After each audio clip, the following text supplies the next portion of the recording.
tout en couleur avec Coral Peinture.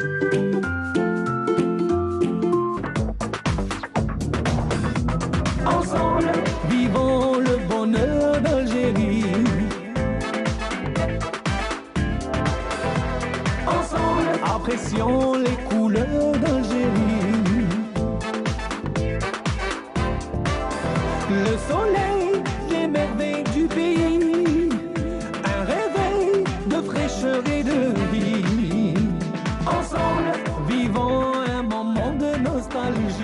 Mesdames, Messieurs, bonjour, ravi de vous retrouver en cette matinée du 6 juillet 2021 et nous serons ensemble jusqu'à 10h. Alors dans cette même lancée des festivités de la célébration du 59e anniversaire de l'indépendance de l'Algérie, un certain 5 juillet 1962, hommage à l'une des femmes qui n'ont ménagé aucun effort à tout sacrifier, à tout donner pour la libération du pays. Elle a rejoint les rangs du FLN très tôt et elle sera parmi nous ce matin pour parler donc de ce choix qu'elle a fait pour la libération du pays. Aussi sur un autre registre, un registre plutôt sociétal cette fois-ci.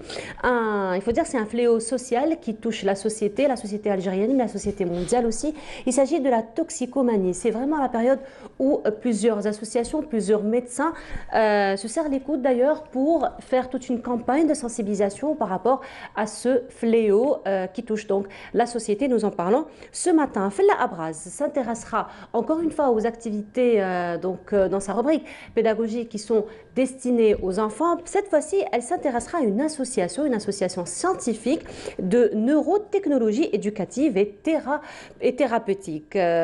Aussi, Nassi Bajaidir, dans sa rubrique, nous fera la visite d'une galerie d'art. Il s'agit de la galerie du Pan. Et aussi, alors vous la connaissez, elle vient vous donner les nouvelles politiques, les nouvelles économiques, enfin les nouvelles du pays tous les jours pratiquement à midi. Il s'agit de Amina Zahouf. Aujourd'hui, vous allez la voir autrement puisque Amina Zahouf a participé récemment à un semi-marathon au niveau de Tizi Ouzou. On va revenir sur cette participation. Voilà pour le menu de ce matin. Nous vous rappelons que notre émission est sponsorisée par Coral Peinture et avant de commencer comme à l'accoutumée, les nouvelles du ciel en compagnie de Amal Laribi.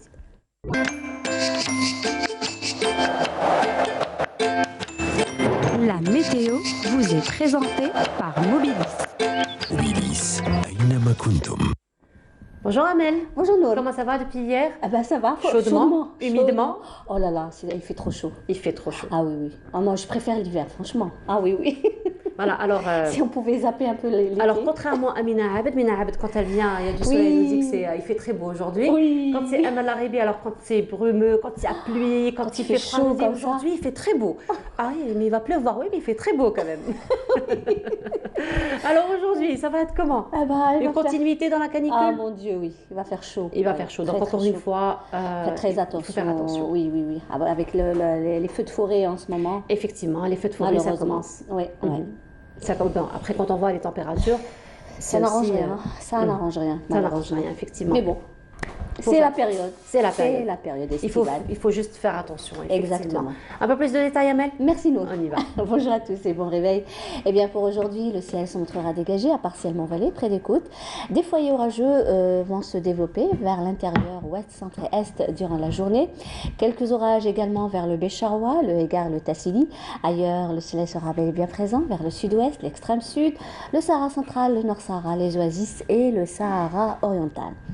Le temps restera chaud. Aujourd'hui, au sud, comme vers les régions intérieures, et Météo Algérie a prévu des températures caniculaires vers les régions de l'intérieur, avec un maximum de 42 degrés du côté de Djelfa, également Constantine, 40 Tizouzou, 41 degrés à Rolizane, 40 à Batna, 39 à Albeya, 38 Tlemcen, 37 degrés du côté d'Oran, 36 Alger, 33 degrés à Annaba. Au sud, 48 degrés le maximum à Drar Salah, 47 vers Tindouf, Gardaya, également Al-Mariyat, 35 Biskra, 46 degrés à Ilizi, 40 à Manrasset et Janet, 47 vers Bodj Bedji Mokhtar et 46 degrés à In Ghazan.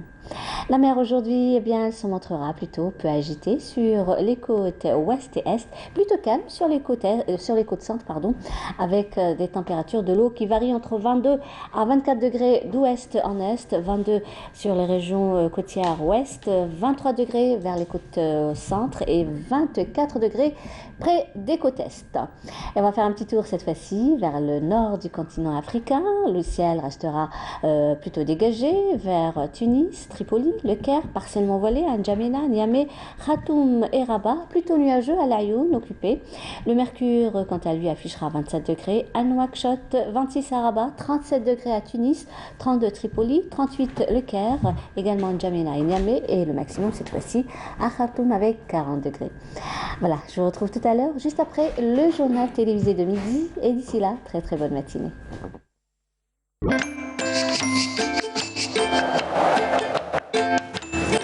La météo vous est présentée par Mobilis.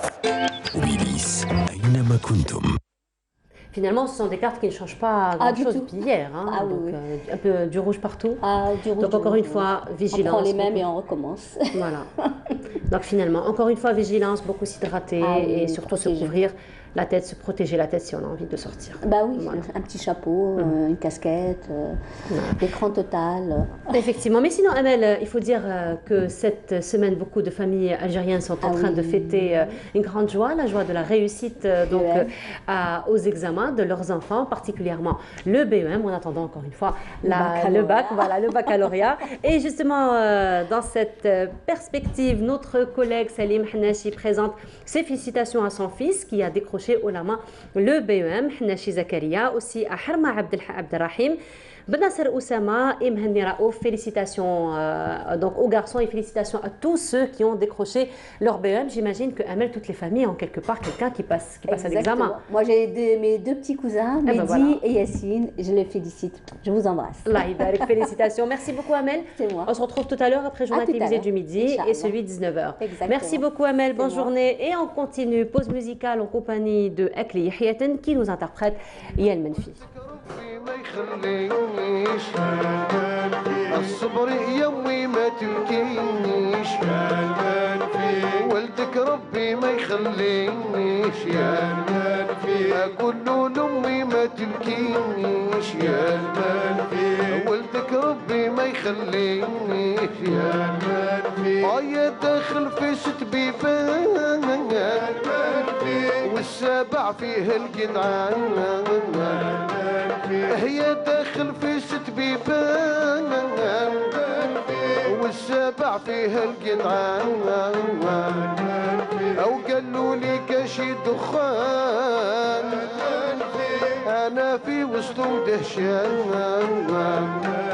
الصبر يومي ما تبكينيش يا المنفي ولدك رايح ما يولينيش يا المنفي اقول له لامي ما تبكينيش يا المنفي ولدك ربي ما يخلينيش يا المنفي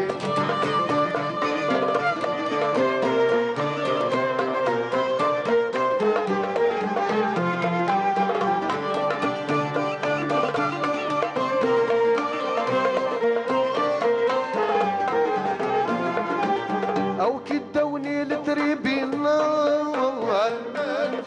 جدر مي اكبر وصوار او كدوني لتريبي النار يا المنفي جدر مي اكبر وصوار او سلسلة وزن قنطار ضربوني بعام ونهار اقول له لامي ما تبكيش ولدك ربي ما يخلينيش يا المنفي الصبر يومي ما تبكينيش يا المنفي ولدك رايح ما يولينيش يا المنفي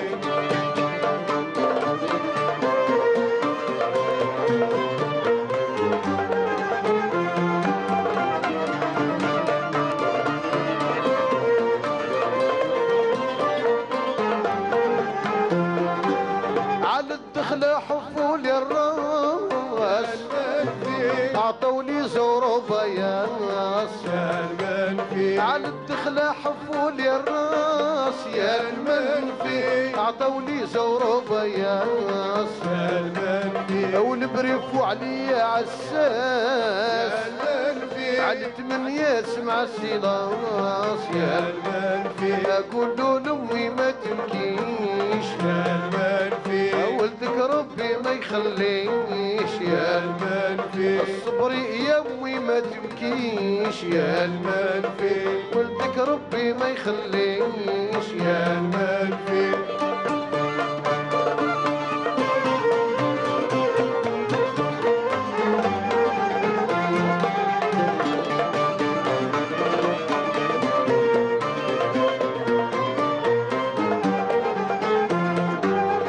يا قلبي واشتك تعيب يا المنفي والصوبة دايما كيف كيف يا المنفي يا قلبي واشتك تعيب يا المنفي والصوبة دايما كيف كيف يا المنفي او جميلة معمرة بالماء يا المنفي القرن عوى فيها يا المنفي قولوا لامي ما تبكيش يا المنفي ولدك ربي ما يخليش يا المنفي الصبر يا امي ما تبكيش يا المنفي ولدك رايح ما يوليش يا المنفي.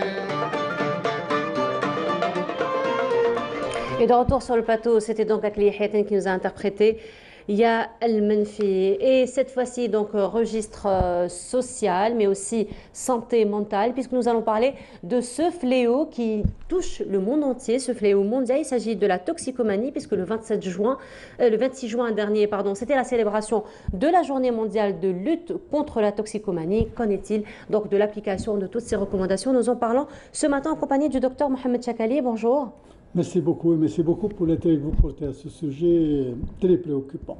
Marhaba bik, vous êtes sous-directeur de la promotion de la santé mentale et vous êtes aussi psychiatre.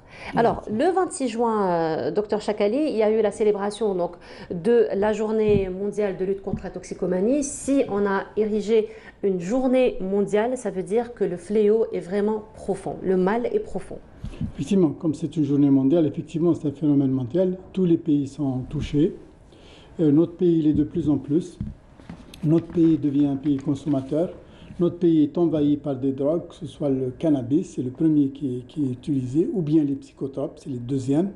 Et maintenant, nous voyons l'apparition de drogues dures, comme on dit, ou de drogues beaucoup plus préoccupantes, parce que celles-ci, ces drogues, les dernières, elles nécessitent une approche thérapeutique qui est autrement plus compliquée, parce qu'il va falloir, dans certaines situations, pour certains produits, carrément donner un substitut, c'est ce qu'on appelle les traitements de substitution aux opiacés. Les opiacés, ce sont des substances qui commencent à être consommées chez nous, l'héroïne, le Subutex, la codéine. Donc ce sont des substances qu'on commence à constater dans notre pays. Mais il faut dire que dans d'autres pays, elles font des ravages. Aux États-Unis, par exemple, il y a près de 100 000 morts chaque année dans ce qu'on appelle la crise des opioïdes ou la opioïde pandémique, l'épidémie des opioïdes. Donc aux États-Unis, maintenant au Canada, ça pourrait arriver en Europe. Et ces drogues nécessitent un traitement de substitution parce que le drogué lui-même, le patient, nous appelons ça des patients dans le ministère de la Santé. Pour nous, ce sont des malades à soigner et pas des criminels à punir. Les consommateurs, ne parlons pas des commerçants. Des commerçants et des dealers. Le consommateur, pour le ministère de la Santé, et dans la loi algérienne depuis 2004, il est considéré comme un patient qu'il faut soigner. Le ministère de la Santé a mis en place 43 centres maintenant qui sont fonctionnels, mais on est sur le projet d'en réaliser 53. 43 centres ambulatoires. Donc chaque wilaya dispose de ce qu'on appelle un CISA, un centre intermédiaire de soins en addictologie. Donc ces CISA, ce sont des établissements qui sont bien faits, qui peut-être manquent de moyens humains, parce qu'il faut former ces personnels pour faire face à cette demande. Cette demande, elle est nouvelle. Donc dans les cursus de formation des médecins et des psychologues, cette question manque, la question des addictions. Le ministère de la Santé a mis en place un appoint de formation qui est le certificat d'études spéciales en addictologie.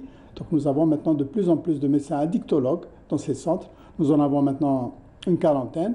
Nous comptons lancer une troisième formation au CES d'addictologie cette année, 2021. Donc nous renforçons de plus en plus nos structures en personnel, mais c'est un défi important. C'est un sujet que les médecins, les soignants, les infirmiers, les psychologues eux-mêmes fuient, parce qu'on a tous peur d'un toxicomane. On pense qu'un toxicomane, c'est un voyou, qu'il est dangereux.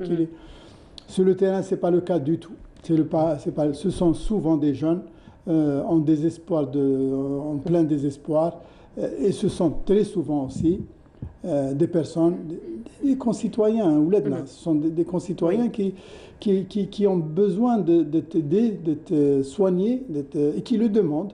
On a beaucoup d'exemples très encourageants de personnes qui s'en sont tirées grâce à ces équipes de soins. Alors justement, docteur Chakali, donc on voit quand même que le personnel médical spécialisé est en train de s'élargir, les centres sont en train de se multiplier. Est-ce qu'on peut dire qu'il y a, j'ai envie de dire, le pourcentage d'addiction est en train de s'élever, de se multiplier à chaque fois? Exactement, on est devant un défi. C'est finalement un fléau qui est en train de se propager de plus en plus. L'offre est encore inférieure à la demande. On sait que la demande est très forte. J'ai parlé tout à l'heure des opioïdes. Eh bien, depuis qu'on a lancé un programme de dispensation de méthadone, qui est un médicament qui permet de se passer de l'héroïne d'une façon presque, j'allais dire, miraculeuse, parce que la personne qui courait et qui volait et qui s'exposait à des risques, et même des risques infectieux, parce que ce sont des drogues que souvent les jeunes utilisent en injectable. Donc les injections se font dans des conditions d'hygiène qui sont déplorables, si bien que nous avons une très forte proportion d'injecteurs qui sont atteints de sida, qui sont atteints d'hépatite. Et ce programme leur permettra donc de pouvoir ne plus être en état de manque. C'est-à-dire on leur substitue leur héroïne, on leur donne la méthadone à la place. La méthadone, bien sûr, elle est dispensée dans des conditions qui sont extrêmement rigoureuses et contrôlées, dans des centres qui sont identifiés.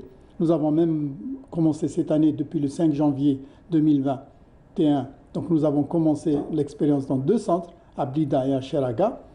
Et nous nous sommes rencontrés justement à l'occasion de la journée mondiale le 26 juin, le 27 et 28 en réalité. Donc pendant 2 jours, nous avons planché sur les modalités d'extension de ces centres. Donc il y aura des centres à Annaba, Constantine, à Tizi Ouzou, à toutes les grandes villes, les grandes métropoles, Oran. Donc nous avons un plan d'extension pour 2022 sur d'autres centres qui permettront à ces injecteurs de se protéger contre le sida, contre le VIH, et de protéger aussi la population. Parce que ce sont des vecteurs, ce sont des réservoirs de virus, du sida. Et toutes les études montrent que c'est des réservoirs importants parce que ce sont des populations qui deviennent irresponsables, qui sont très fragiles, qui sont très dépendantes de leur drogue. Donc tous ces facteurs font que non seulement l'extension de la drogue est là, mais aussi l'extension des maladies qui sont conséquences des injections de drogue sont aussi en extension, et ça, toutes les études le montrent. Et justement, docteur Chakali, dans ce sens, est-ce que ces personnes-là qui tombent dans ce piège de la toxicomanie, je préfère dire les choses comme ça, parce que plusieurs jeunes ne savent pas après ce qui les attend. Donc, ces jeunes-là, quand ils tombent dans ce fléau-là, dans ce piège-là de la toxicomanie, est-ce qu'ils prennent conscience qu'ils ont besoin d'une prise en charge? Est-ce qu'ils viennent vers vous, ou c'est vous qui allez vers eux? L'installation dans la dépendance, elle est rampante. Je vais le dire rapidement, ce que vous avez appelé piège, c'est un véritable piège. Parce qu'on commence par une consommation à la limite comme tous les jeunes. On cherche à essayer, on explore, curiosité, défi. Le jeune, c'est ça, l'adolescent. Donc on commence par une consommation, allez dire, de curiosité et de défiance. Ensuite, on s'installe dans une consommation qui est une consommation qui va devenir problématique. Ensuite, on s'installe dans une véritable dépendance. C'est-à-dire là, le jeune n'a plus le choix. Il est vraiment piégé. Il lui faut cette substance pour que le matin, il puisse marcher, puisse parler, il puisse affronter la journée. Il lui faut sa dose. Et ça, c'est le piège. Il est tombé dedans. Nos centres, dans toutes les wilayas, sont ouverts. Dans 43 wilayas, nous avons un centre. Donc, Il nous reste 4 ou 5 centres dans certaines wilayas à ouvrir. Ils peuvent même se rapprocher à la limite des wilayas environnantes, mais les équipes les reçoivent et les reçoivent bien. Les équipes font ce qu'elles peuvent. Nous n'avons, je dois l'avouer aussi, pas de thérapeutes formés comme on l'aurait voulu, parce que ces prises en charge ne sont pas des prises en charge médico-médicales. Il faut qu'il y ait aussi un accompagnement psychologique. Il faut qu'il y ait un accompagnement social. Donc nous ne sommes pas le seul secteur concerné. Le secteur de l'emploi, le secteur de l'éducation, le secteur des services sociaux, les collectivités locales, la mairie, les associations qui peuvent faire un travail énorme. Et il y a un décalage dans notre pays entre association et association. Par exemple, pour les associations qui s'occupent des réductions des risques, parce qu'elles se sont déjà occupées de SIDA, elles nous tendent une main très puissante. Elles nous aident beaucoup pour la réduction des risques. Pour les consommateurs ordinaires, j'allais dire, de Kif, Shira ou de psychotropes, là, notre mouvement associatif gagnerait à être plus renforcé. Parce qu'effectivement, le toxicomane fait peur. On a plein d'associations à caractère social pour tout, pour les malades atteints de cancer, mais les associations de toxicomanes peinent à se mettre en place, alors que dans le monde entier, c'est les associations qui ont commencé la lutte contre la drogue. Aux États-Unis, dans la côte est des États-Unis, côte ouest aux années 70, quand il y avait le mouvement hippie, c'est pas les institutions, c'est pas le gouvernement, c'est les associations qui ont commencé la lutte contre la drogue. Donc les associations ont un rôle tout à fait incontournable. Il faut absolument qu'il y ait un mouvement associatif fort qui puisse accompagner donc, ces jeunes et les sortir de ce piège. Voilà, mais sinon, il y a quand même un travail qui se fait. Vous-même, donc, vous êtes en train de nous expliquer qu'il y a une multiplication de centres qui prennent en charge, ces toxicomanes. Après, est-ce qu'il y a des résultats qui sont palpables par rapport à cette prise en charge de ces toxicomanes? Est-ce qu'une fois le toxicomane donc, arrive finalement à être guéri, on va dire, de ce fléau, est-ce qu'il y a quand même une véritable prise de conscience par la suite? Madame, vous avez dit guérison. Effectivement, nous pouvons arriver à des guérisons. Et nous avons des exemples très, très, très encourageants de jeunes qui deviennent eux-mêmes des leaders pour les toxicomanes. Ce sont des exemples vécus. Ils sont plus impactants parce qu'eux-mêmes, ils ont vécu Absolument, la situation. parce qu'ils ont vécu la situation. Eh bien, ils ont témoigné d'ailleurs cette semaine sur des chaînes, des jeunes guéris, tout simplement. Guéris, et plus que guéris, parce que plus que les autres, ils sont maintenant protégés. Voilà.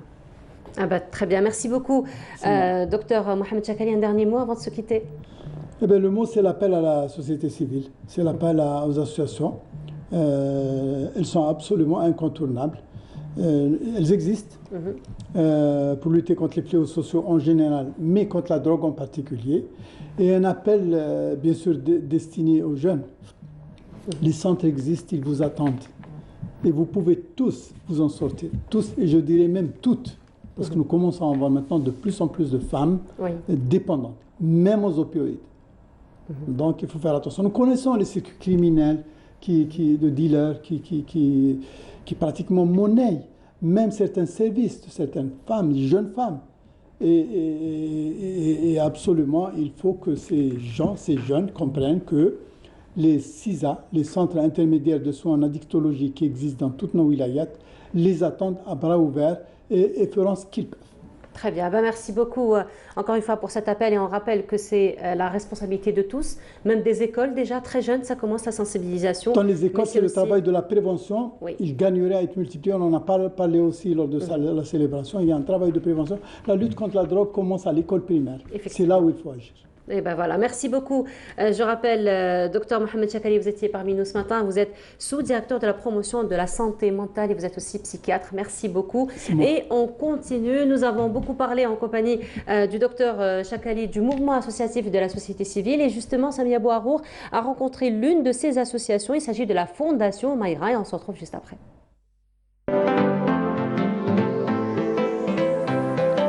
Direction Décaplage, Rentaya. Leur maladie les a réunis, mais aussi l'espoir et la convivialité. Le cas de Nesrine, qui souffre d'une maladie auto-immune depuis l'âge de 11 ans. Je suis patiente bénévole et exposante aujourd'hui. Donc je suis atteinte d'une hypothyroïdie d'Hashimoto, qui est une maladie auto-immune. Quand on a des maladies un peu avec des petits symptômes et tout, on se dit on est seul, on voit pas la fin, le bout du chemin. Mais par contre, à la fondation, c'est alhamdoulilah, on se retrouve, on a une communauté qui est derrière nous et on est soutenu. Ici, on parle, on demande conseil, on s'échange les expériences, mais surtout, on apprend à vivre joyeux. Myriam, la présidente de la Fondation Mayra. C'est notre premier événement en tant que fondation Mayra pour les maladies auto-immunes invisibles et rares. C'est pour la sensibilisation, donc c'est quoi une maladie auto-immune et c'est quoi une maladie rare. Les maladies, ils se sentent moins seuls. Je voulais changer l'esprit maladie, on parle que de la maladie, je voulais des activités. On a fait une expo artisanale, on a fait plusieurs activités sportives pour allier sport et maladie. Et aussi on a fait des ateliers médecins, ateliers nutrition et aussi des témoignages de personnes atteintes de maladies pour casser le tabou des maladies.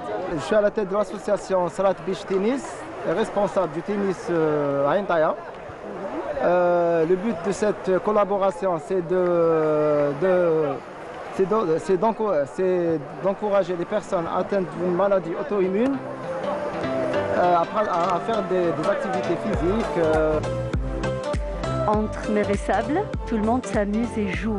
Médecins, bénévoles et malades, tout en dégustant toutes ces merveilles sous l'œil bienveillant des médecins nutritionnistes. On insiste surtout sur le régime de la personne, donc sur sa pathologie, si la personne présente une pathologie telle que le diabète, l'hypertension ou d'autres maladies auto-immunes. La personne nous dit si elle n'a pas de régime restrictif, elle peut se servir directement, sinon on l'oriente directement vers l'assiette qui peut lui correspondre à son régime précis.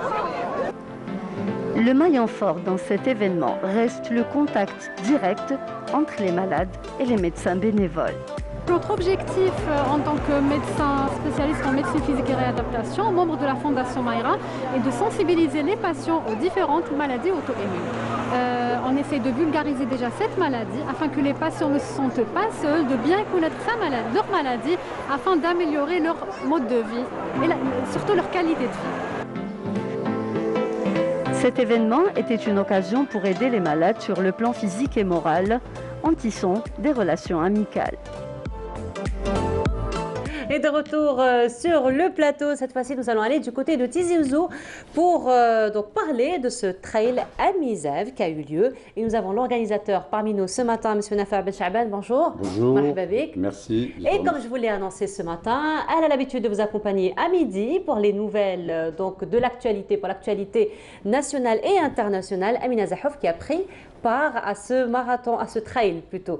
Amina, bonjour. Bonjour Nour et bonjour à tous nos téléspectateurs. Effectivement, aujourd'hui, si je suis là, c'est pour parler du trail à Mizav. Et comme tu viens de l'annoncer, Nour, nous avons avec nous M. Nafar Ben Chaban, l'organisateur de cet événement. Deuxième édition Nafar, c'était un vrai moment de partage, d'amour et de paix. Parlez-nous justement de l'organisation de cet événement. L'organisation de cet événement, c'était venu... c'est vrai qu'il y avait une première édition, donc il fallait quelque part... J'ai oublié complètement. Donc j'ai été interpellé par des gens qui ont participé à la première édition. Donc c'est venu spontanément. Donc en l'espace d'un mois, j'ai pu réaliser quelque chose d'assez particulier, quoi. J'ai fait l'annonce, donc tous mes amis ont répondu positivement. Et puis c'était la joie. Et quand même, il y a eu près de 300 participants. Au fait, il y a eu exactement l'objectif, c'était de rassembler maximum 300 personnes. Parce que bon, mes capacités de gestion ne pouvaient pas dépasser, parce que sinon, après, ça va être ingérable. Donc, j'ai pu ramasser 214 participants entre les marcheurs et les trailers, quoi. Donc l'événement a eu lieu à El Hammam, à Tizi Ouzou. Quelle est justement la symbolique, le choix de cette région, les raisons de ce choix? Les raisons du choix, elles sont très simples. Je suis natif de cette région, donc je suis d'origine de Etichem. Etichem est connu pour pour son tissage, parce que bon, la femme, les tisseuses, donc il y a l'artisanat traditionnel qui est la confection des tapis berbères, etc. Et deux, je suis parti de la Kabylie pour des raisons de vie, donc il faut vivre à Alger. Donc, si vous voulez, c'est le retour aux sources, quoi. Oui, la promotion de tout ce qui dans est la région. Exact, parce que c'est une région quand même qui est entourée de l'artisanat traditionnel. Alors, on va essayer de revenir sur cet événement en images. Puisque tu étais sur place, Mina? Tout à fait. Voilà, effectivement. Voilà. Et Amina Zahouf était sur place, elle nous a fait le reportage, mais elle a aussi participé. On va revenir sur ces images avec le reportage de Mina Zahouf et on se retrouve juste après. Il est 7 h du matin sur le versant nord des chaînes de montagne du Djurdjura. Le mercure indique déjà pas moins de 30 degrés. Les marcheurs ont entamé le parcours sur plus de 22 km. Un parcours où on peut aussi admirer les villages bâtis à flanc de la montagne à plus de 1000 mètres d'altitude. Nous sommes à El Hammam, commune de la wilaya de Tizi Ouzou, qui est connue pour sa source aux multiples vertus. Mais ce n'est pas l'objet de notre visite dans la région aujourd'hui. Nous sommes là pour participer au Trail Amizav. C'est un semi-marathon sur un parcours de plus de 22 km. Alors pour en savoir plus, je vous propose de rejoindre Nafa Ben Chaben qui est sur place. C'est un événement, on va retrouver notre source dans le but qu'il y ait une paix en nous, pour un amour inconditionnel et dans un cadre de partage total. Et vive la liberté, vive la vie!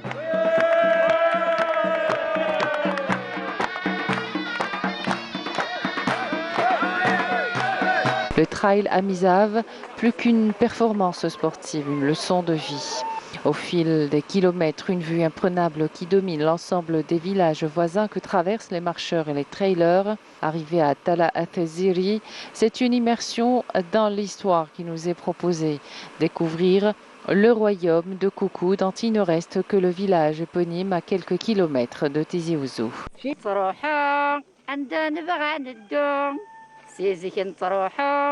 Le Trail Amizav est également un carrefour des cultures où se rencontrent des générations, comme ici au village Efalkounen, où la femme a de tout temps été l'épine dorsale de l'économie rurale.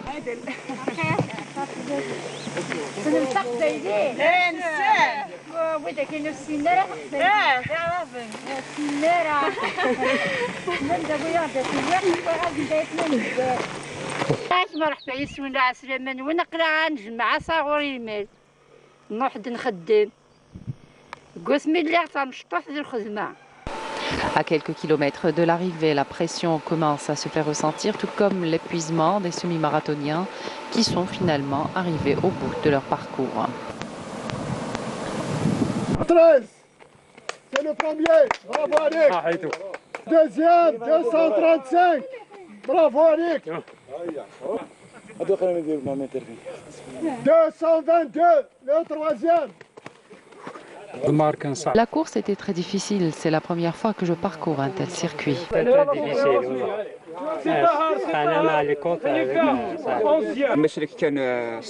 Le parcours était difficile, surtout les derniers kilomètres. Rude, très difficile, et on ne s'attendait pas à un tel parcours. Mais c'était une bonne expérience. Ça va, très bonne organisation. Vous avez pas l'habitude de ce parcours? Non, c'est la première fois. Merci beaucoup. Merci beaucoup, c'est la première fois que j'arrive première. Donc cette course est marche, paysage magnifique, organisation magnifique, parcours magnifique et vous êtes tous magnifiques. Après la remise des trophées et des médailles, une photo de famille s'impose en souvenir de cette belle expérience qu'a accueilli le village de El Hammam. Et l'un des participants l'a bien résumé tout juste. magnifique. Alors Mina Zahouf, on a vu à travers le reportage, ça va, tu as eu de la chance qu'il t'ait parlé à la fin, tout le monde était essoufflé, hein. J'imagine les conditions climatiques aussi étaient un petit peu Oui, rudes. tout le monde était essoufflé, mais tout le monde était très satisfait d'ailleurs. On a vu le sourire. Ah oui, on a vu le sourire malgré l'épuisement, quand même 22 km qu'ils ont parcouru. Ce n'était pas facile, il y avait deux départs, Nafa. Il y avait le départ des marcheurs, mais aussi des coureurs. Oui, effectivement. Il y avait le départ des marcheurs à 7h pile point, et puis il y avait le départ des trailers à 8h pile point. Il y avait des choses que je n'ai pas dit. Au fait, dans la description du parcours, j'ai omis, volontairement, bien entendu, ne pas parler de la difficulté. Parce qu'au fait, la difficulté, c'est une charge pour le coureur. Donc j'ai préféré de faire abstraction de ça. Pour ne pas les décourager. Pour ne pas les casser beaucoup plus. Parce que sinon, sur l'aspect psychologique, le coureur prend un coup vraiment énorme. Donc j'ai préféré de faire abstraction de ça. Donc l'équipe staff était invraisemblable, avec une attitude positive mais grave. D'ailleurs, c'est les témoignages que j'ai pu avoir à travers l'ensemble des participants, etc. Donc, les postes de ravitaillement étaient là aussi. Il y avait 5 postes de ravitaillement sur les 22 km. Oui, qui étaient bien étudiés, qui étaient vraiment échalandés en matière de liquide et de solide. D'ailleurs, au poste numéro 3, qui était un poste très stratégique, je me suis mis là-bas. C'était une façon de forcer les gens à se réhydrater et à reprendre de l'énergie. Parce que ce qui les attendait à la deuxième étape, c'était... Donc il y avait l'effet de la fatigue d'abord, donc il y avait plein de kilomètres dans les jambes, et puis la chaleur, et puis ça montait. Donc il fallait les recharger en énergie, donc c'est ce qui a été fait. Et sinon, Mina, il y avait aussi de très belles rencontres que vous avez fait durant le parcours. On l'a vu à travers le reportage. Oui, on a eu... Il y avait quand même une fusion entre les semi-marathoniens et aussi la population locale. Et le contact était très facile. En fait, je l'ai décrit dans le papier, dans le descriptif que j'ai élaboré. J'ai dit qu'à un moment donné, vous allez traverser le chef-lieu de l'APC de Etihia. Et j'ai expliqué qu'ils allaient se retrouver avec des émotions qui allaient partir dans le plus profond de soi. C'est ce qu'on a essayé de faire ressortir dans le reportage. Absolument. Parce que le témoignage de la population locale qui a été exemplaire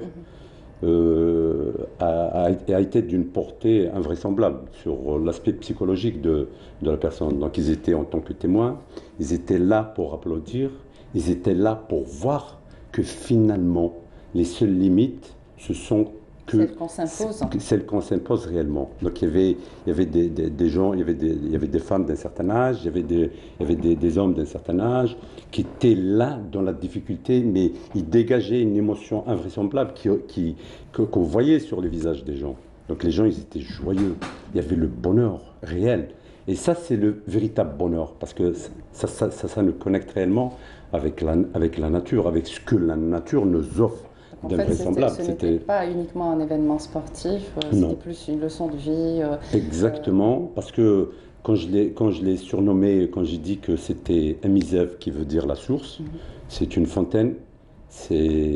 Quand j'ai dit que la paix, c'est la paix en soi, c'est comment être dans un lâcher-prise total, comment être... Parce que finalité, c'est quoi? Je ne pourrais vous donner que ce que j'ai réellement en moi. Si j'ai de la joie, je vais vous transmettre de la joie. Si j'ai du bonheur, je vais vous transmettre le bonheur. Et c'est la même chose pour le côté négatif. Si j'ai de la tristesse, je ne pourrai vous donner que de la tristesse. Si j'ai du malheur, je ne pourrai vous transmettre que du malheur. Donc ça, c'est le volet, si vous voulez, paix. Alors, il y avait notre volet, c'est le volet amour. Alors l'amour, généralement, on a tendance à dire oui, je t'aime, mais tu vas au travail, mais il faut que tu reviennes. Donc c'est un amour qui est conditionné. Alors là, on a été vers un amour inconditionnel. Alors l'amour inconditionnel, c'est quoi? C'est comment laisser les choses réelles qui sont réelles dans la vie, c'est toutes ces choses, c'est les oiseaux, c'est la nature, c'est les énergies présentes quotidiennement, comment les laisser, comment les accepter en soi et avec un flux libre, sans condition. C'est ça l'amour inconditionnel. Et j'étais vers ça. Et le partage, au fait, le partage, nous ne sommes pas seuls sur Terre. Le bonheur n'est absolu que lorsqu'il est partagé. Donc c'est ce qui a été fait. De toute façon, il y a eu un vrai moment de partage tout au long de ce week-end à Ain el-Hammam, dans la wilaya de Tizi Ouzou. Et donc l'événement a été aussi l'occasion de promouvoir le tourisme local dans la région. Et vraiment, ça a été exceptionnel. Oui, il faut le dire que les retombées, elles sont énormes. On a tendance à fuir la réalité. La réalité, c'est ce que nous vivons chaque jour. On a tendance à partir en voyage, à dépenser beaucoup d'argent à l'extérieur, alors que nous avons un pays qui est formidable, que ce soit au sud, au nord, à l'est, à l'ouest. La Kabylie, elle est à côté de la capitale. Elle est prête à nous accueillir. Certes qu'il y a lieu qu'on fasse tous un effort d'y aller vers la nature. Ce n'est pas à la montagne de venir vers nous, c'est à nous d'y aller vers la montagne. Donc, cette montagne nous cache énormément de choses. Donc elle nous cache un bien-être invraisemblable. Donc elle nous donnera de ce que je disais tout à l'heure, des émotions positives. Et deuxième des choses, je parle toujours de la source. Notre source identitaire, c'est qu'on est lié à tout cet artisanat identitaire, à tout cet artisanat qui a aidé les familles à vivre à un moment donné, qu'on est en rupture aujourd'hui de cet artisanat. C'est un artisanat qui est un peu menacé, elle est en voie de disparition parce qu'il y a un énorme problème de commercialisation, etc. Donc le fait de repartir, peut-être que ça sera une forme un petit peu de renonce de cet artisanat qui va initier, qui va encourager un petit peu toutes les femmes, parce que la femme, elle est le pilier, si vous voulez, de la famille, elle est le pilier de l'éducation. Elle a toujours eu à prouver sa place qui est très importante. Donc voilà un petit peu pour moi. Et puis il va y avoir du commerce, les petits commerces, les gens feront des affaires et puis il y aura des rencontres. Peut-être que demain il y aura des échanges, il y aura des mariages, il y aura etc. etc. Donc voilà un peu la conception. Alors votre programme pour les prochaines semaines, parce que là vraiment on a vraiment envie de retenter cette expérience. Franchement, je vous ai embarqué tous, vous m'avez fait confiance, je vous remercie. Peut-être que je vais vous embarquer dans d'autres choses que je ne saurais vous dire tout de suite. Je vis instantanément, les choses viennent de mon fond. Et on est partant.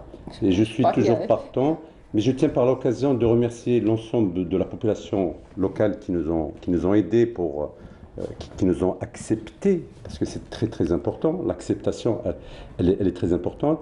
Le staff qui nous a vraiment accompagnés, mais incroyable.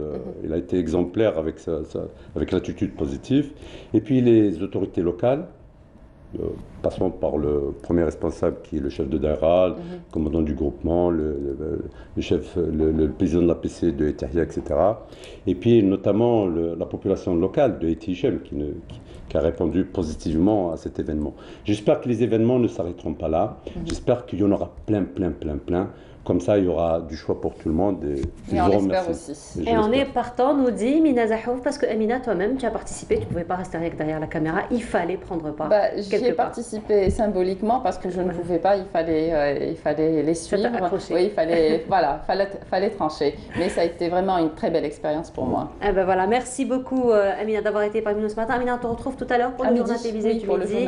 Très bien, merci beaucoup aussi à ton invité, Nafa Ben Chaban. Merci beaucoup, vous êtes l'organisateur du Trail Amizav et Inch'Allah, à très bientôt. On va dire, je vous remercie. Oui. Voilà, merci beaucoup. Et on continue notre émission. Cette fois-ci, ça va être une balade que nous vous proposons du côté de Baïnem et on se retrouve juste après.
Enfin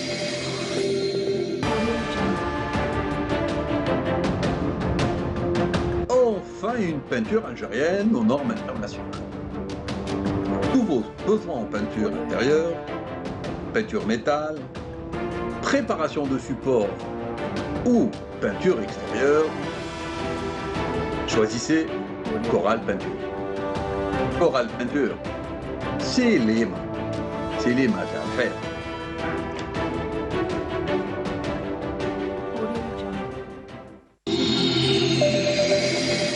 Retour sur le plateau. Fella Abras vient de nous rejoindre. Bonjour Fella. Bonjour Nour. Fin de saison Fella, on est toutes jolies aujourd'hui. Saison, merci. C'est pour clôturer en beauté notre saison de pédagogie dans le Bonjour d'Algérie. Effectivement, alors saison pédagogie, c'est la clôture pour Bonjour d'Algérie et pourtant ça va continuer tout au long de l'été puisque plusieurs activités sont proposées aux enfants. Effectivement. Alors nous allons nous intéresser aujourd'hui à l'association scientifique de neurotechnologie éducative et thérapeutique. C'est l'ANSET, c'est le nom qui est assez long, il fallait que je lise. Alors l'ANSET, c'est une association qui prend en charge les enfants en difficulté. Quelles difficultés, qu'elles soient physiologiques, physiques ou psychologiques. L'ANSET, c'est une association qui est très jeune, qui a été créée en 2019. Elle œuvre toute l'année, mais notamment cet été par le biais d'un programme, via un programme, on va dire, allégé pour l'été, et en direction des enfants en difficulté. Quelles difficultés? Par exemple, ceux des enfants qui ont un échec scolaire, qui ont essuyé un échec scolaire, des difficultés dans l'apprentissage, les enfants trisomiques ou les enfants autistes. Et c'est très intéressant parce qu'il y a une équipe, un staff personnel en fait compte médicalisé et puis formé dans ce sens. C'est des psychologues, c'est des orthophonistes et c'est très important que les enfants qui sont en difficulté soient pris en charge tout au long de l'année et notamment l'été parce que en général certains, on va dire orthophonistes ou psychologues prennent leur congé, mais ce centre-là, cette association, ses portes sont ouvertes, elle accueille jusqu'à 20 enfants tout au long de l'année, répartis en 3 classes, et il y a une prise en charge, en fait, compte personnalisé pour chacun. Chacun, il lui faut, comme elle l'avait spécifié, madame, le professeur Lamia Ben Moussa, qui est présidente de l'association, chacun est pris en charge en aparté, pour lui adopter une stratégie, en fait, une pédagogie qui s'adapte aux lacunes de l'enfant pour y remédier et permettre une insertion normale, fluide et une intégration dans une classe normale. Voilà, et justement, c'est très intéressant dans le sens où les parents, il faut dire que là, ils ont un petit peu cette appréhension quand il y a la fin de saison donc, de l'école, de la prise en charge. Donc on a un petit peu cette appréhension par rapport à cette rupture parce que ce sont des enfants finalement qui nécessitent cette prise en charge et cet accompagnement, surtout tout au long de l'année et tout le temps. Alors je tiens à préciser, Nour, ces enfants-là, on avait dit qu'il y a certains qui sont autistes, d'autres trisomiques, d'autres qui ont difficultés scolaires. Mais quelles difficultés? Certains n'arrivent pas, c'est vrai, à suivre le programme national. Ils sont tout petits parce que l'association accueille des enfants qui sont âgés de 5 jusqu'à 18 ans parce que certains sont appelés à être formés, ils vont rejoindre les centres de formation professionnelle. Il y a certains enfants qui ont, on va dire, essuyé un certain traumatisme en classe. Parce qu'il faut parler d'enfants brutalisés, d'enfants traumatisés, et ça existe. On ne l'a pas abordé durant la saison du Bonjour d'Algérie, durant toute l'année, mais certains enfants n'arrivent pas à suivre le cours, n'arrivent pas à suivre l'apprentissage en classe, parce que le professeur a été, quelque part, les a traumatisés par son comportement. Ça, on n'a pas parlé durant toute l'année, mais on va parler, Inch'Allah, en septembre prochain, voilà le début de la grille prochaine du Bonjour d'Algérie.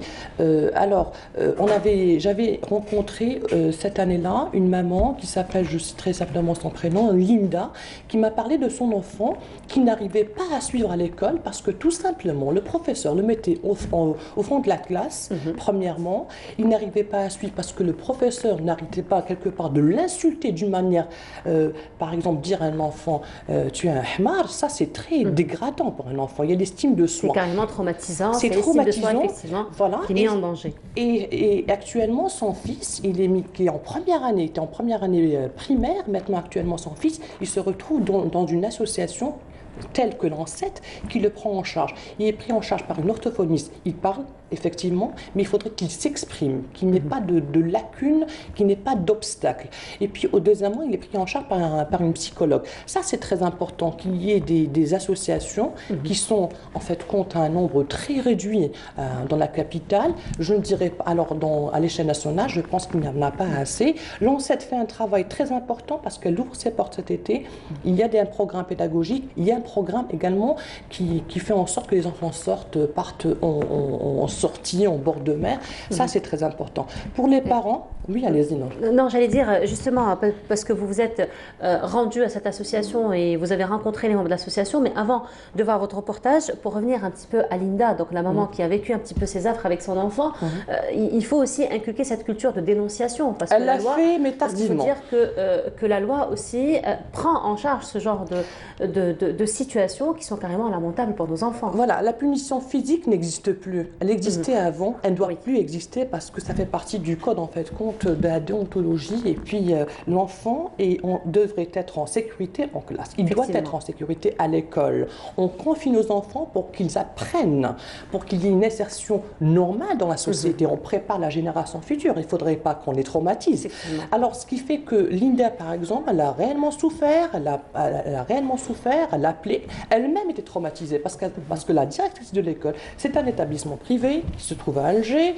Alors, elle-même, elle a été se plaindre au niveau de l'académie ouest, et puis elle a, en finalité, le ministère de l'Éducation nationale a pris en charge son cas. Il fallait qu'elle fasse un écrit, qu'elle remette son enfant chez un psychologue, qu'elle parte faire un bilan de son fils pour son fils. Et en fait, compte, c'est pris en charge. Certes, mais simplement qu'il faudrait que les parents dénoncent ce genre de comportement. Voilà, qu'il y ait une réponse et puis qu'il y ait un suivi. C'est-à-dire qu'il faudrait sévir au niveau de l'établissement scolaire, qu'il soit privé ou public, il faudrait qu'il sévisse parce que tout simplement, un enfant traumatisé, il ne donnera rien. Effectivement. Par la suite. Et justement, pour revenir encore une fois à cette association qui prend en charge donc plusieurs catégories d'enfants, on va dire, qui sont en difficulté, il s'agit de l'association scientifique de neurotechnologie éducative et thérapeutique, et c'est justement Fella Abras qui a fait un gros plan sur cette association. Je vous laisse voir le reportage, on se retrouve juste après. Okay. En 2019, l'association scientifique de neurotechnologie, éducation et thérapeutique ANSET accueille les enfants en difficulté scolaire. Des enfants qui nécessitent un soutien dû à un échec ou encore des enfants aux besoins spécifiques.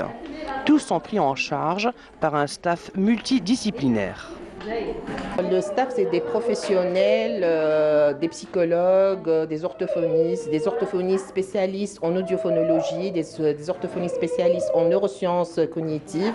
Répartis en 3 classes, d'une capacité de 5 à 7 enfants au maximum, les enfants sont évalués dès leur arrivée et un diagnostic est établi afin de mieux les encadrer pour adopter une pédagogie sur mesure. La méthode neurocérébrale, on stimule à travers les sens. Par exemple, la correction phonétique, la lecture syllabique.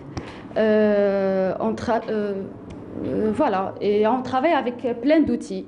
La stimulation neurologique est la pratique pour les enfants atteints de mutisme et diverses méthodes scientifiques sont adoptées pour les enfants autistes ou trisomiques, atteints de troubles de comportement. Les dyslexie, dysorthographie, dysgraphie, les dysphasiques. On a des enfants autistes pour intégration scolaire. C'est des enfants autistes qui n'ont pas des troubles de comportement. L'association dispense tout au long de l'année scolaire des cours en cohésion avec le programme de l'éducation nationale. On procède avec un programme personnalisé à sa personne. Donc c'est un programme allégé à l'été, c'est-à-dire on fait un programme le scolaire, c'est-à-dire en suivant le programme scolaire national. Et on fait des corrections selon les difficultés d'apprentissage, les difficultés scolaires que l'enfant présente. Créant un équilibre neurologique et comportemental et une estime de soi chez les enfants afin de permettre leur insertion graduelle dans la société est une noble mission, ce qui procure une joie aux petits et une satisfaction aux parents. Et voilà, c'était donc le reportage, un gros plan donc sur l'association ANSET, un reportage de Fella Abras. Là, on voit quand même la joie. La joie, la joie. C'était ce qui m'avait marqué, c'était ça. Les enfants, alors trisomiques, autistes, ou les enfants en difficulté scolaire, on a passé une très très belle journée avec eux parce qu'ils étaient réellement très joyeux, il y avait plein de câlins. Et c'est très important que les enfants se sentent en sécurité, dans une ambiance familiale, on va dire, bien entourés, bien pris en charge, et qu'ils s'expriment. Ça, c'est très important parce que on sait très bien, on s'est intéressé cette année aux enfants autistes, aux enfants trisomiques. On avait parlé des repères. Il faudrait qu'ils aient les mêmes repères, c'est les mêmes tatas, c'est les mêmes professeurs, c'est la même gentillesse. Et puis c'est vrai qu'ils corrigent les enfants quand ils font quelques dépassements, ils les corrigent. C'est très important qu'ils soient corrigés et mis sur la bonne voie. Et quand on est bien pris en charge, on prépare. J'insiste qu'on prépare la génération future par une bonne base d'éducation et puis d'apprentissage. L'école est là pour faire apprendre aux enfants bien sûr les bases du calcul et des lettres. C'est vrai, mais simplement, on ne peut pas renier l'éducation. L'éducation, elle suit celle du noyau familial, c'est celle de l'école. On ne peut pas interdire quelque chose à l'enfant à la maison et puis lui dire que c'est permis à l'école. C'est aller dans le même sens. Que les professeurs jouent leur rôle. Alors, à l'ANSET, par exemple, c'est très difficile de faire d'être... Je ne suis pas psychologue, je ne suis pas orthophoniste. On a vu le cas, par exemple, de 3 petites fillettes qui étaient dans un véritable mutisme. C'est une surdité profonde et qu'elles sont remises elles ont commencé à parler. Et ça, c'est très flatteur et c'est très encourageant, et pour les parents et pour les professeurs. Et ben voilà, c'est sur cette note positive qu'on termine cette saison. Votre compagnie, Filla. Merci. Voilà, on se retrouvera la saison prochaine, Inch'Allah. toujours avec l'intérêt pour la pédagogie, puisque c'est la base donc, des générations futures. Et c'est la base aussi de la réussite de nos enfants, puisque cette semaine, c'est aussi l'euphorie, la joie dans beaucoup de familles algériennes qui célèbrent aujourd'hui donc la réussite de leurs enfants au BEM. Et justement, on présente ce matin nos félicitations à Hamed Abdelwahab Mahdi, aussi Zaidi Sidali et encore Belblidia. Voilà, merci. Alors Belblidia, Yousra, félicitations encore à vous 3 et félicitations à tous ceux qui ont décroché haut la main leur BEM. Merci beaucoup, Filla. Sans oublier, si c'est possible, le fils de Hanachi Salim, notre caméraman. Voilà, et justement, alors il s'appelle Zakaria. Voilà, on lui a présenté nos félicitations ce matin. Il y a aussi le fils à notre collègue, Nakhla Al-Arabi, qui a décroché, et aussi la fille de Nesrine Ben Saïdi. Félicitations donc à eux. Et voilà, on continue. Cette fois-ci, nous allons aller du côté de l'ouest de l'Algérie, Mostaganem particulièrement, pour découvrir ou redécouvrir une ville d'histoire, une ville qui compte beaucoup de martyrs. Il s'agit de Mazouna et c'est Siham Knouch qui nous fait la visite. À 432 mètres d'altitude, la ville de Mazouna, dans la wilaya de Relizène, a connu les Romains, les tribus de Marrawa. Elle a même été citée dans les récits du grand géographe El-Idrissi. Elle fut le beylik de l'Ouest, début du XVIIIe siècle.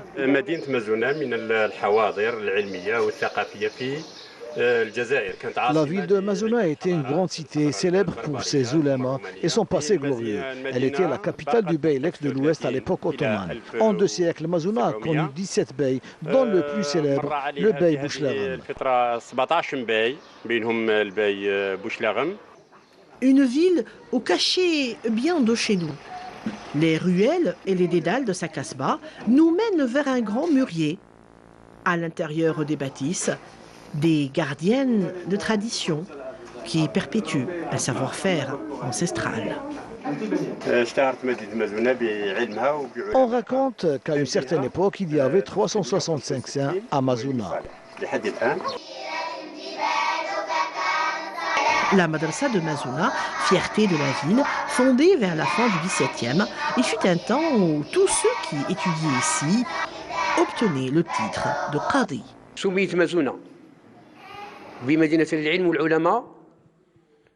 Cette madrasa est très célèbre. Beaucoup de monde est passé par là. Il y a eu de grands professeurs. Les étudiants venaient de partout, même des pays voisins.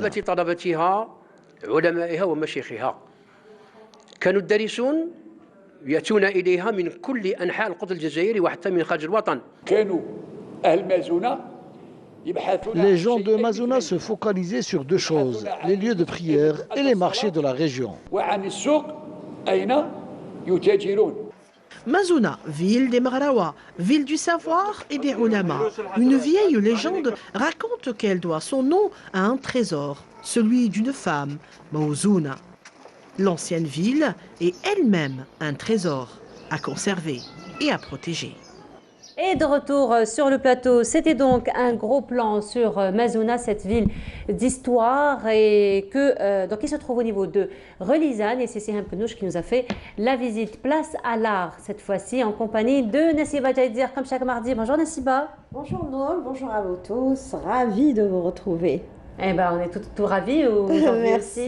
Merci. Alors, une visite comme à l'accoutumée, oui, comme à l'accoutumée. Et puis bon, avec la réouverture d'une galerie qui a marqué son temps, son époque, qui a aussi fait les beaux jours avec les artistes. On peut dire que c'est l'ex-galerie Isma, qui est occupée par une nouvelle galerie. Maintenant, c'est la galerie Le Pan qui occupe l'espace. Alors, il y a une très belle exposition à l'occasion de la célébration de la fête de l'indépendance de l'Algérie. Une exposition qui regroupe des artistes peintres. C'est une collective.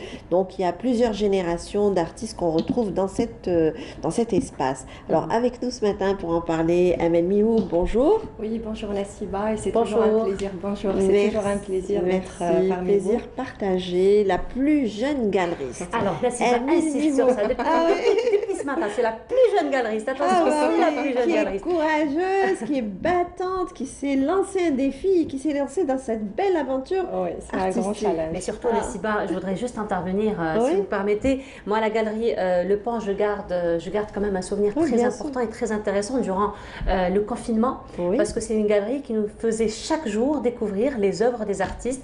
Donc, chaque jour, elle nous accompagnait, elle nous faisait un petit peu sortir de cet environnement, si vous vous rappelez un petit peu. Tout à fait, justement, surtout au début toxique, de la Covid, on ne savait pas c'était quoi, comment se soigner et tout. Donc, il y avait vraiment beaucoup d'ondes négatives, justement, sur les réseaux sociaux. Et je voulais apporter ma touche. Donc, c'était chaque jour un artiste pour émerveiller les yeux. Effectivement. Tout à fait. C'était pendant cette période de confinement où, justement, vous, Nour Louda, Bouzegaoui et Amel Almi, vous avez co-animé pendant toute une période. Effectivement, nous avons co-animé et nous sommes revenus d'ailleurs sur cette exposition virtuelle. Justement, voilà, c'est bon de le rappeler. Alors, l'aventure a commencé il y a 3 ans. Vous avez commencé par un petit espace et comme on dit, petit à petit, l'oiseau fait son nid. Et maintenant, vous occupez un grand espace. C'est l'ex-galerie Isma qui se trouve au niveau de Riyad El Feth. Alors, vous occupez depuis très peu cet espace. Oui, très très peu. Donc, voilà, donc j'avais commencé en 2018 avec Galerie Le Pan, qui existe toujours en fait. Le premier espace sera dédié à tout ce qui est jeunes talents, donc des jeunes artistes, des jeunes étudiants pour exposer. Mais aussi, donc là, c'est la relance de la Galerie Isma avec un nouveau souffle qui est la Galerie Le Pan. Donc, j'ai eu la chance, et c'est avec une fierté justement de relancer cet espace avec le nom de la Galerie Le Pan. Donc pour le premier événement, donc je voulais que ça soit symbolique. Donc j'ai choisi le mois de l'indépendance, donc le mois de juillet. Donc à l'occasion de la commémoration de notre indépendance, donc c'est le 59e anniversaire. Donc une exposition collective, donc l'indépendance aux couleurs de l'art. Donc il y a plus de 14 artistes qui sont exposés. Donc et à travers en fait le choix des artistes, c'est que je voulais un tout petit peu retracer, parce que là il faut savoir que la Galerie Isma c'est la première galerie en Algérie. Tout à fait, qui a ouvert ses portes dans les années 80. Et toute la vraie peinture algérienne, en fait l'histoire de la peinture algérienne qui a été retracée par cet espace-là, mais surtout en fait c'est la seule galerie qu'on va dire qui est au terme, respecte tous les termes internationaux, donc par rapport à l'espace, par rapport déjà même par exemple jusqu'à présent, moi quand j'ai récupéré l'espace, il y a toujours les fameuses chaises Barcelone du fameux grand architecte, donc même ça. En fait, son architecture, sa conception. Et elle répond aux normes internationales. Effectivement. C'est un très grand espace. Et puis, il faut rappeler aussi que cette galerie Ah oui, c'est bonjour. Il y a de grands noms de la peinture algérienne qui sont passés national par cette et international, et qui étaient animés et dirigés par Monsieur Orif. Voilà. Donc, et même son épouse y était aussi. Voilà. Donc ce que je voulais, je voulais reprendre des artistes qui sont déjà passés par cet espace-là, mais aussi faire la passation avec de jeunes talents, donc de la galerie Le Pan. Donc voilà. Donc on a des anciennes générations, mais aussi de jeunes talents aussi confirmés. Excuse-moi de vous interrompre. On ne va pas en dire plus. Oui. On va laisser quand même la surprise, hein, parce que si on étale tout, on n'aura plus rien par la suite. Si, on aura, Nessiba, parce que les images parlent autrement. Autrement, tout à fait. Et justement, on parlait d'images, puisque Nessiba Diadir s'est rendue donc à la galerie Le Pan et elle a fait la couverture de cette belle exposition qu'on vous laisse découvrir à travers ce reportage et on se retrouve juste après.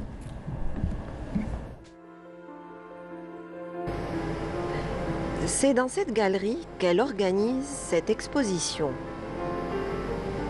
Une galerie par laquelle sont passés de grands noms de l'art pictural algérien. Amel Mihoub a pu regrouper près d'une 50aine de tableaux. Des tableaux dont certains sont signés par des artistes qui nous ont quittés. Pour commémorer l'anniversaire de l'indépendance de l'Algérie, cette jeune galeriste a réuni plusieurs générations d'artistes. Des artistes peintres qui participent avec quelques-unes de leurs œuvres d'art. La galerie Le Pan a mis en scène bien des émotions. Des émotions à partager lors de cet événement culturel. L'indépendance aux couleurs de l'art, c'est l'intitulé de cette exposition. Dans une Algérie qui continue à inspirer autant de peintres que de poètes, ces artistes laissent parler leur imaginaire. En toile de fond, il y a toute une sensibilité en éveil. À chacun son style, sa technique et son expression artistique. Dans ce champ thématique, il y a toute une gestuelle en action. À chacun sa vision et sa réflexion. Guidés par leur ferveur créative, ces exposants traduisent leurs émotions d'artistes. Des palettes riches en couleurs nous dévoilent leurs émotions. Dans cette exposition, des œuvres aux dimensions profondément humaines nous interpellent. La peinture, c'est leur moyen d'expression et d'évasion. Dans l'atmosphère ambiante de cette galerie, un riche programme en perspective attend les amateurs d'art. En ouvrant sa galerie il y a bientôt 3 ans, Amel Mihoub s'est lancé un défi. Depuis, elle semble bien déterminée à aller de l'avant et au-delà pour transmettre le patrimoine, le sauvegarder, perpétuer la mémoire et cet héritage. Et de retour sur le plateau, Nessiba Diadir, de très beaux tableaux. Oui, elles sont magnifiques. C'est des œuvres qu'on a envie de voir, de revoir, de découvrir. Franchement, vous êtes partis fuiner un peu partout. Il y a même des œuvres de collectionneurs privés qui vous ont été remises. Oui. Alors, cette passion pour l'art vous est venue dès votre tendre enfance, puis vous avez fait des études aussi dans ce sens. Oui, exactement. Donc, étant jeune, je faisais partie de la Société des Beaux-Arts, donc je prenais des cours déjà de peinture et de décoration sur bois au niveau de la Société des Beaux-Arts. Mais après mon bac, donc j'ai intégré justement une école régionale, l'école des Beaux-Arts de Tipaza, mais ensuite j'ai eu la chance de faire mes études à Paris. Donc, j'ai fait art plastique, en option histoire de l'art. Et actuellement, je prépare justement un certificat de galeriste. Donc, je me spécialise plus dans mon domaine actuel. Parce qu'il faut quand même avoir des connaissances assez importantes. Voilà. Donc, on ne peut pas venir du jour au lendemain ouvrir une galerie. J'ai eu de l'expérience aussi de travailler justement dans ce côté-là, dans des galeries, que ce soit ici ou à l'étranger, donc avant de me lancer. D'accord. Et actuellement, je pense que c'est la bonne information que j'ai, il me semble que vous êtes Vous faites partie d'une commission ministérielle aussi, chargée des arts plastiques. Voilà, donc oui, je suis chargée, oui. Ah d'accord, oui, allez-y. Là, on est en train de voir des images qui défilent. On reviendra sur votre parcours, comme ça on ne va pas les rater. Alors, il y a des tableaux, si vous pouvez commenter, des tableaux signés. Oui, donc là, c'est Monsieur Bakli. Donc, c'est un des anciens qui est dans la peinture un peu abstraite. D'accord. Donc, j'ai eu la chance de l'exposer justement pour cette relance de la galerie. Là, il y a une calligraphie. Là, il y a un calligraphe, donc c'est un jeune talent. Il a fait l'école des Beaux-Arts, donc c'est Atman Alalo. Oui. Donc, c'est un peu, il est dans le contemporain, donc la calligraphie contemporaine. Et là, il y a des compositions florales. Voilà. Donc, ça, c'est Samia Aulia Sami. Donc elle est un peu dans tout ce qui est composition florale, elle est très imprégnée par les fleurs et c'est un peu style impressionnisme. Et puis voilà, et puis... donc voilà, elle a une très belle palette de couleurs ça, c'est qu'elle des dégage œuvres exactement. Qui passent en boucle, qu'on n'avait pas vu dans le reportage. Mais sinon, à titre posthume, vous avez exposé, donc dans le reportage, il y a eu les œuvres de Salah Hioun, un grand artiste le privilège, qui a marqué son temps, son exactement. époque. Donc ça, c'est la collection privée de Madame Zolid qui a accepté gentiment parce que une réouverture, et même si avec un nouveau souffle, Galerie Le Pont, donc à la Galerie Sma, on ne peut pas ne pas exposer Monsieur Hioun. Et puis j'ai eu la chance aussi d'avoir de Yilles Bachir Yilles, qui est un grand peintre. C'est un des pionniers de la peinture algérienne. On ne peut pas aussi, grâce à lui, déjà le Maqam Shahid en quelque sorte. Réalisation de maquettes. Exactement, c'est un grand architecte, donc c'est lui qui a réalisé les maquettes. Il faut savoir qu'il était le premier directeur de l'école des Beaux-Arts aussi. Déjà, il n'y a pas longtemps, ils lui ont rendu hommage au niveau du musée des Beaux-Arts d'Alger. Donc, tous ces jeunes, enfin à son époque, donc les étudiants des Beaux-Arts de son époque qui ont exposé pour lui rendre hommage. Donc voilà, j'ai eu le privilège aussi d'avoir Monsieur Hussein Ziani, donc 2 tableaux de peinture, plus des lithographies qui sont exposées au niveau de la galerie. En tout cas, des artistes de renom et des jeunes talents aussi. Effectivement. Vous avez aussi des projets en perspective. Bon, voilà, vous en reparlerez la prochaine fois. À la rentrée, vous viendrez en parler, Inch'Allah, voilà, dans l'émission Bonjour d'Algérie.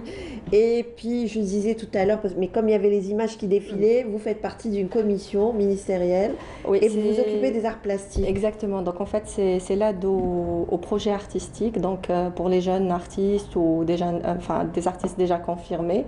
Donc, le ministère de la Culture et des Arts essaye d'aider dans ce sens-là à développer des projets artistiques. Et encourager la créativité. Exactement. Voilà, tout cela pour conclure. Et puis, on vous souhaite donc bonne chance et bon courage. Et on vous dit bon vent, Amel Miro. Et ben voilà, merci beaucoup Nassiba Diadir parmi nous ce matin. On rappelle que c'est la dernière rubrique de la saison. On se retrouvera très bientôt, Inch'Allah. Et vous étiez donc en compagnie. Elle insiste sur ça, Nassiba Diadir, la plus jeune galeriste en Algérie. Donc, Amel Mioub, qui est la directrice de la Galerie Le Pont, merci beaucoup. On vous souhaite un très beau succès, une très belle continuation. Vous étiez en train de parler de lui, d'ailleurs, Bachir Yilles. Oui, Bachir Yilles, un centenaire d'ailleurs, un pilier de la peinture, un pilier de l'art algérien, de l'architecture, puisqu'il a été donc le maquettiste, c'est lui qui a fait donc la maquette de Maqam Shahid. Et justement, parlons de Maqam Shahid. Fella Bennour s'est intéressé à l'histoire ou l'historique de la réalisation de Maqam Shahid. Ici, on parle de Maqam Shahid, on ne peut pas ne pas faire intervenir Bachir Yilles dans ce reportage. Indépendante. Maqam Shahid, ou le monument, comme l'appellent certains, symbole de toute une génération. Je suis venu d'Oran pour visiter Alger et voir Maqam Shahid. Pour nous, le mémorial des martyrs est le cœur même de l'Algérie. Il représente pour nous la liberté. Chaque pays possède son monument. Nous avons Maqam Shahid. C'est le symbole des Shuhada. Il est au-dessus de Methaf Shahid, lequel abrite tous les symboles et les shahids de l'Algérie, c'est-à-dire ceux qui ont donné leur vie pour ce pays, pour une Algérie libre et indépendante et qui restera, Inch'Allah, daïman libre et indépendante. Mais saviez-vous qui est le concepteur de cette réalisation ? Je ne connais pas l'architecte. Je n'ai pas vraiment l'information, mais je sais qu'il est algérien. Bon, je connais, c'est un architecte algérien, mais je ne connais pas le nom exact. Tout ce que je C'est qu'il a été bâti, inauguré du temps de Chedli. Il y a exactement près de 40 ans. L'idée, qui remonte à 1965, était de réaliser un mémorial en hommage à tous les combattants et martyrs de la révolution algérienne. L'endroit n'était pas fixé, encore moins l'architecte. À l'approche du 20e anniversaire de l'indépendance, les choses se précisent. Une entreprise canadienne prend en charge les travaux d'ouvrage d'art, avec 2 noms qui circulent. Le sculpteur polonais Marian Konieczyn et l'artiste peintre architecte Béchir Illes, à l'époque directeur de l'école des Beaux-Arts. Moi, enfin, je vous propose une chose, on va faire un concours international. J'ai une chose, peut-être qu'il y a mieux, beaucoup de choses. Et dans le Lorada, il y avait la proposition de ce Polonais. Alors, ça a été rejeté. L'autre s'est proposé, alors je peux vous donner un coup de main, c'est-à-dire je fais la maquette de ce monument. Je vais faire la maquette de ce monument. C'est pas lui l'auteur. C'est vous. C'est moi l'auteur. La conception, c'est moi. Il a travaillé sur mes indications. Haute de 92 mètres du sol, 3 palmes symbolisent 3 époques de l'histoire de l'Algérie. La résistance, le combat et l'indépendance. Au milieu, une tourelle de 10 mètres de diamètre dont l'accès se fait grâce à 2 ascenseurs. Tout autour, des personnages sculptés par l'artiste polonais. C'est un sculpteur qui est connu chez lui en Pologne. Il faut le reconnaître parce qu'après, il a fait l'Émirat Kader, il a fait les personnages de Maqam Shahid. Sculpture de personnages. Mais en ce qui concerne le monument lui-même, n'a rien à voir là-dedans. D'ailleurs, il y a même ma signature quand il y a au milieu avec la tourelle. Quelques mètres en dessous, Béchir Illes poursuit son chef-d'œuvre. Le musée d'El Moudjahed, avec sa crypte, vient compléter les moments de recueillement. Un bijou architectural source de rayonnement culturel qui reflète une identité algérienne dont l'artiste, centenaire aujourd'hui, a toujours revendiqué avec fierté. Et de retour sur le plateau, je vous le disais, ce matin, elle a rejoint le maquis sans ménager aucun effort, en toute conviction que l'Algérie sera indépendante. Elle est parmi nous ce matin. Madame Houriya Toubal, صباح الخير. تربحي نهاركم مرحبا بك. ونهاركم سعيد والجزائر في الدرجة الأولى إن شاء الله. ان شاء الله يا ربي ان شاء الله. قولي لنا خالتي حوريه، دوك انت vous avez rejoint le maquis، انت طلعتي الجبل وانت صغيره، احكي لنا كيفاش حتى vous avez décidé ورحتي الجبل. واحنا شوفي الاستعمار هو اسمه الاستعمار، وبصح احنا اللي رباونا قالوا لنا وش هو هذا الاستعمار. الاستعمار نمشيو ونبصح رزقنا ما نخليوهش، اللي في روسنا نقضيوه. وهي القضية هو الإيمان، والإيمان هي البلاد. وأنا راني بنت شهيد تاع 45. بابا ما نعرفوش وخلى 7 أولاد، والصغير كان مولا 3 أشهر والكبير 12 سنة. كنتوا كامل صغار، انت شحال كان في عمرك خالتي حوريه؟ انايا كان في عمري 6 سنين. 6 سنين بابا ما نعرفوش. الشبايه نتاعو دركا ناعيه مي نشوف التصويره على بالي باللي بابا. بصح حاجه اخرى، لا حنان تاع الاب، لا وقفه تاع الاب، وهذا كل منين؟ هذا من العدو. أنا ما نقولش فرنسا خاطر كلمة فرنسا ما تعبيليش مخي، نقول العدو. بصح خالتي حوريه، انت جوستومون باباك توفى شهيد الله يرحمه ويوسع عليه وانت صغيره. نعم. بصح هذاك الشيء ما منعكش انك تروحي وتحاربي حتى الاستقلال. نعم. احكي لنا كيفاش حتى خديتي، حتى كيفاش فوزافي ديسيدي وخديتي هذاك القرار انك تروحي وتجاهدي. خاطر ماش الأمات هذاك الوقت يحبوا الوطن كما يحبوا رجالتهم الوطن. يدخلوا لهم في روسهم باللي رانا مستعمرين، رانا ما يشهدي هيك، ينعتوا لهم، وكي زادوا ماتوا رجالتهم زاد هذاك الشيء ولا كتر. وال45 خلات تاريخ كبير.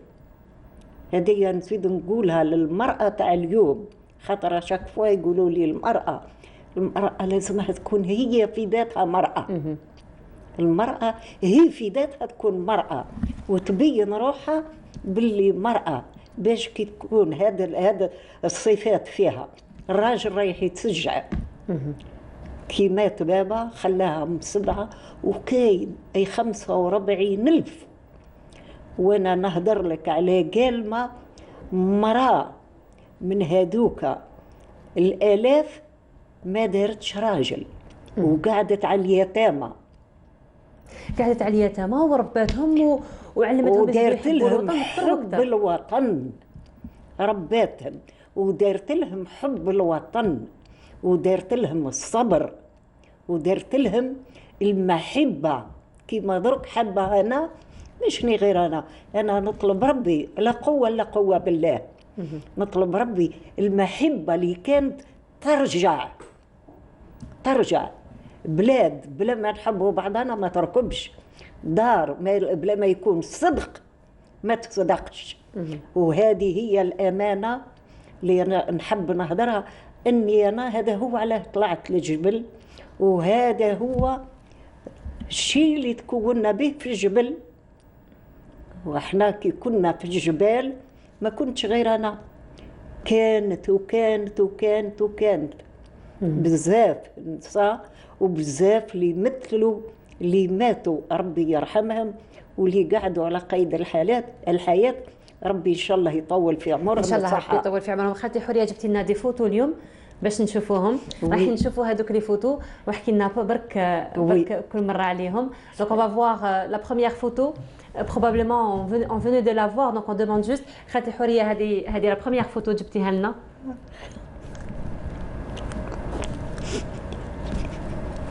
هذه الروح بتاعي في كل صلاة نقول يا ربي نكون معاك مريم، يا ربي على الشيء اللي درتي على الجزائر، عزك وخيرك وعزك عند امك وباباك وخيركم ومالكم وقرايتك ضيعتيهم، موش ضيعت مديتيهم للجزائر، ما راحوش خسارة.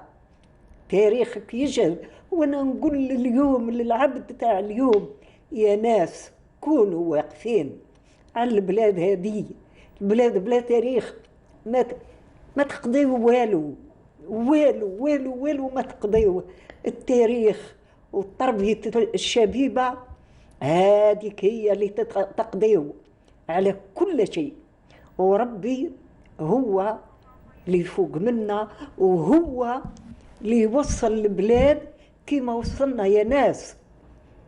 ني نهدر معاكم ونهدر مع روحي. الثورة راهي قاعدة غير 7 سنين وفرنسا ما دارتش الخير. أنا اللي يقول لي فرنسا نقول لهم العدوة، خاطر العدو اللي يدير هذاك الشيء الصغير من كرش أمه يضربوه بالبايونات هي تموت وهو يزيدوا يقتلوه، هو وميت يزيدوا يقتلوه. أنا بحضوري في مليلة في عيون القصب جويه تاع الزابة لاكروشاج تاع 8 أيام وإحنا فيه. أو الباطل صرا بيبي في كرش أمه جاه حطها له هك في فمه هذاك البيبي. وإحنا كنا في الدربة تاع سيعلي منجلي الله يرحمه خويا. هذاك البيبي مص كي البزولة وهو جبد تفلق. هذا وش يحب يقول، هذا وش هو.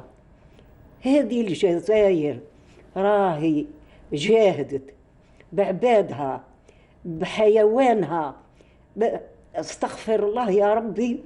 حتى الشيطان راح ولا فرنسا هي الشيطان اللي تفعل، هما اللي فعلوا.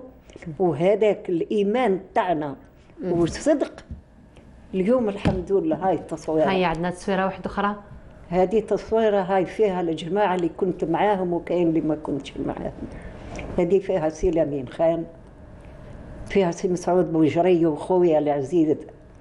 واش باطا واش باطا واش باطا، ولادو ما يعرفهمش، يعرف غير مرته كي تجي تشوفنا وتشوفوا. ولادو مات وراح بذيك الشحطة تاع هو حب تاني، حب يقول حب كي ماتوا هذوك الفدائيين. انا نهضر الشيء اللي يوقع معايا انا كي يلمنا يقول انا الجماعه كل ماتت، كل الفدائيين ماتوا، انا لازمني نموت باه نقعد معاهم غدوه يوم القيامه. الاخرى هذيك مسيكه لكن. Si on peut juste revenir à la photo, s'il vous plaît. Oui. On va revoir la photo. Voilà. باه نسميها ملكم. هذه اللي مدايره لاقاس اي مريم. هذيك اللي واقفه هكا قاعده ودايره ركبتها، هذيك مسيكه بن عزيزه.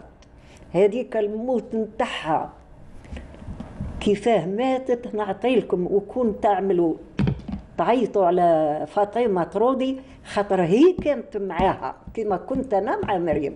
انا مسيكه نتلاقاو كما درك هك ملاقيات.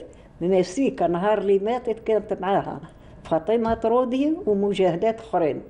كي جات الطياره تحوم خرجت لمالات، حتى هي حاكمه السبيطار كيما احنا.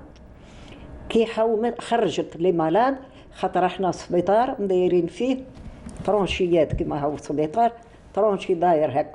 خرجت لمالات حطتها من التم. وشوفي الحب تاع الوطن، الحب تاع الوطن كيفاه راهو.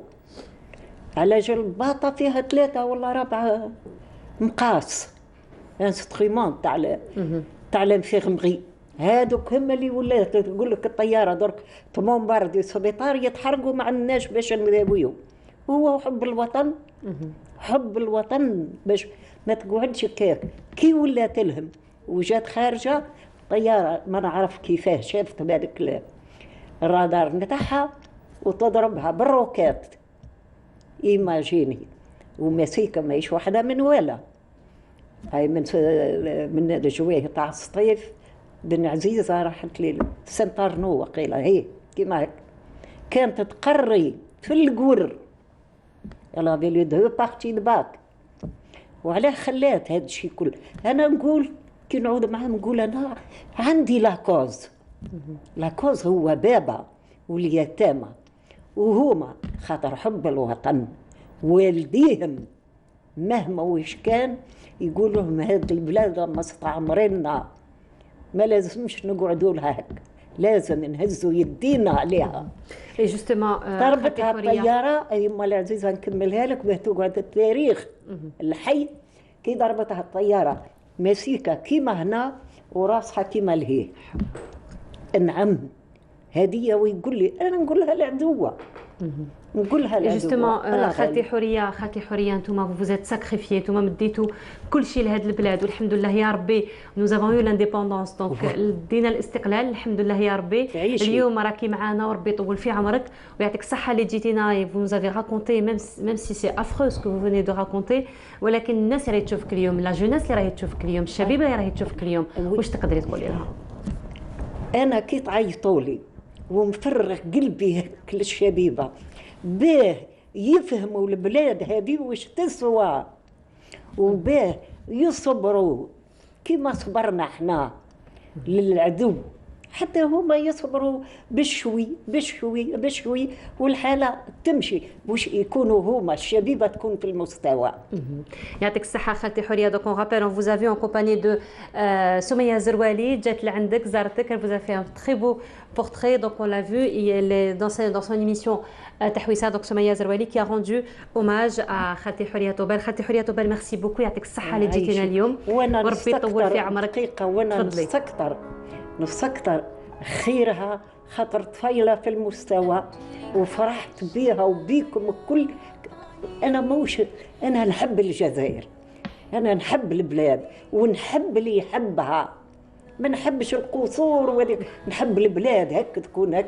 Et la preuve, vous avez donné vos plus belles années à l'Algérie. خالتي حورية طوبال، ميرسي بوكو، يعطيك الصحة اللي جيتينا وربي يطول في عمرك. إن شاء الله. وربي إن شاء الله، ربي إن شاء الله نقولها وراني في كل صلاة، في كل صلاة على النهار اللي أعطى الرئيس لوي ماي 45 في الاعتراف، نقول الاعتراف، وأعطى السكوت، أعطى لهم هذاك كل اعتراف تاع البلاد. وهدايا انا اعتراف بساكريفيس تاع كامل الناس هذه بشرى. لا يما، هذه بشرة الخير، بشرة الخير. يعطيك الصحة خالتي حورية، ربي يحفظك. ميرسي بوكو، ربي يطول في عمرك خالتي حورية. Voilà, c'était un moment très émouvant en compagnie de Khalti Houria, une dame parmi tant d'autres qui ont sacrifié leurs plus belles années pour l'indépendance du pays. Nous arrivons à la fin de notre émission. Merci beaucoup de nous avoir suivis. Ismaël Belkaidia sera parmi vous à partir de Constantine, demain, Inch'Allah, à partir de 8h30. Iman Mahragras, jeudi, à partir de 8h30. Je vous retrouverai vendredi, Inch'Allah, à partir de 9h. Je vous souhaite à tous une excellente journée. À bientôt.